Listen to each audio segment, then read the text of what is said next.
Shakespeare was right. Life's but a walking shadow, a poor player that struts and frets his hour upon the stage, and then is heard no more.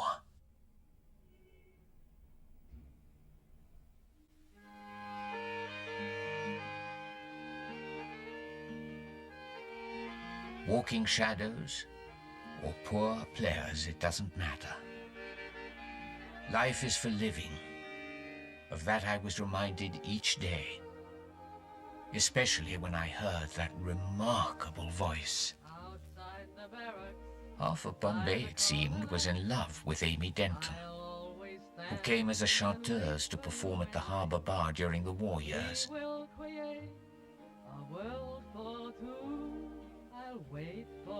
Mystery surrounds her sudden departure from Bombay. Her boyfriend at the time, and I don't mind revealing that she had several, was arrested on charges of spying for Germany, and it was widely believed that she too was a spy.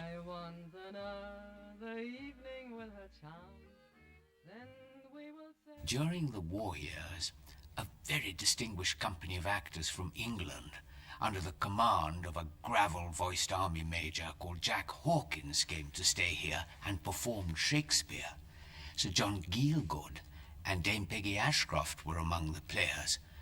Poor Sir John, he thought he was here to entertain the British troops, but found the audience full of Indians. The troops were all in the bar, exercising their elbows.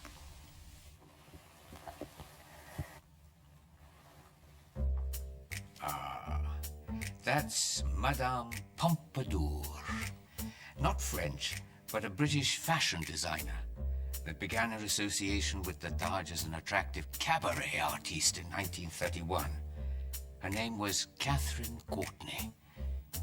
And along with Renee Gunset, they formed a fabulous duo that popularized not only ballroom dancing, for which the Taj became Bombay's leading venue, but also cabaret. A form of entertainment that the gentlemen seem to like so much more than the ladies. Can't think why. Still, it wasn't all legs and leotards and fishnet tights. There were a host of other wonderful musicians and artists that entertained here, whose attire wasn't a distraction for the gentlemen.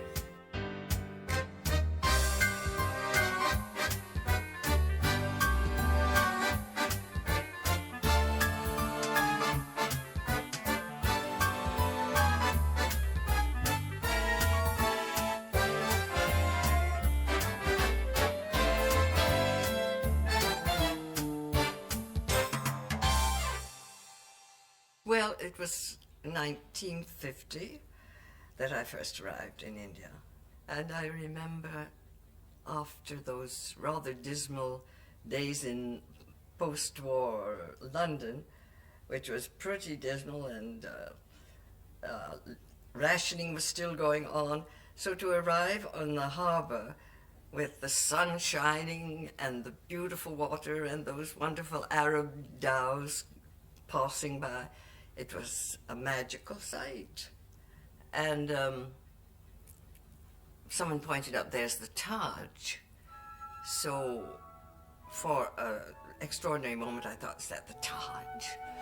Not realizing that I was looking at Bombay and not Agra. Then we started rehearsing. Mickey Corea was the orchestra.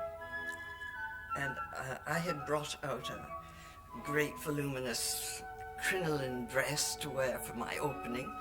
So I opened with an aria, I remember so well that night, from Rigoletto, Caro Nome. And he was playing the flute parts on his clarinet, and we had rehearsed it quite well, so it went very well. So life started on a very merry note, and I just loved it. I loved Bombay, I loved the heat, I loved the sun. People were wonderful. Taj was marvelous, and so that was the start of it all. And 52 years later, I'm still here.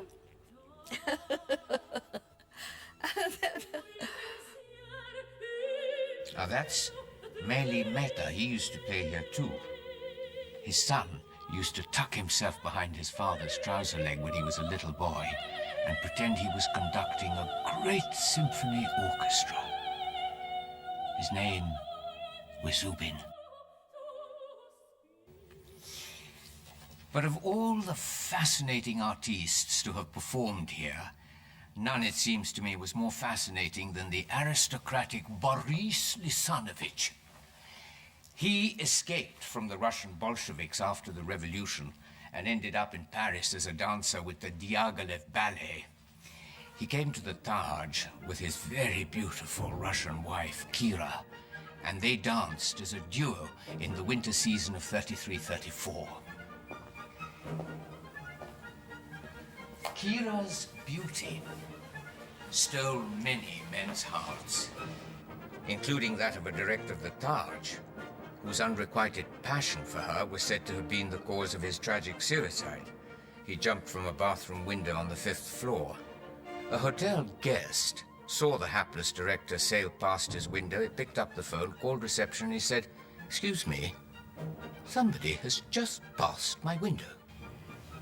A romantic story, but with a happier ending, was that of Lady Mountbatten. Her stay at the Taj was fateful, when as a young lady she got off a ship in Bombay virtually penniless and made an SOS telephone call to Delhi, which put her in touch with Lord Louis Mountbatten, whom she was to marry.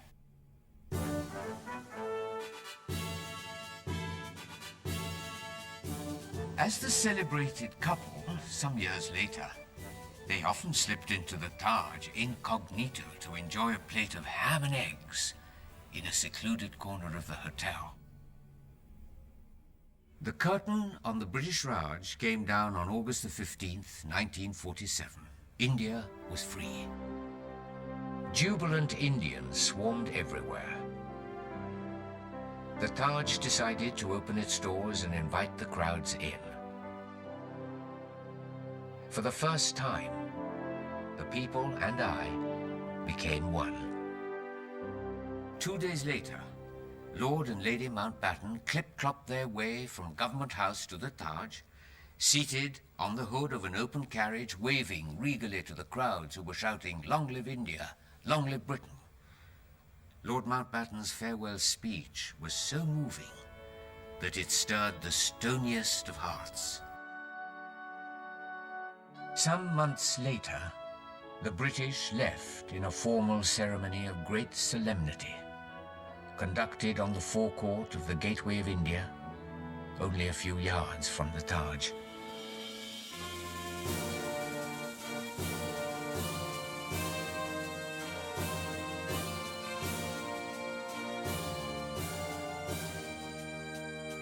A most historic moment, happy and sad at the same time, but definitive and profound in its effects. Speaking for myself, I don't mind confessing that I was sorry to have said goodbye to so many friends, to an era that defined in great measure what the Taj had been. What was going to happen next, only time could tell. Though I did celebrate my Golden Jubilee in grand style, the portents for the future were far from favorable. European custom had been reduced to a trickle, prohibition was back, both Greens and the Taj were looking decidedly tired, if not totally pooped. It was suggested that I was reaching my life's end, and that I ought to be pulled down, to be replaced by another incarnation. Bigger, better, a real national asset, they proclaimed. Well, when word of these proposals were leaked to the public, there was a huge outcry. By the grace of God and the love of my friends, I was saved. I kept going. The 50s and 60s were decades of standstill. Nonetheless, they were livened by the presence of many famous personalities. Duke Ellington, Pierre Cardin, Gregory Peck. I remember that the carpenters had to be called in to add several inches to our longest bed to accommodate Mr. Peck. No such problems with the Beatles.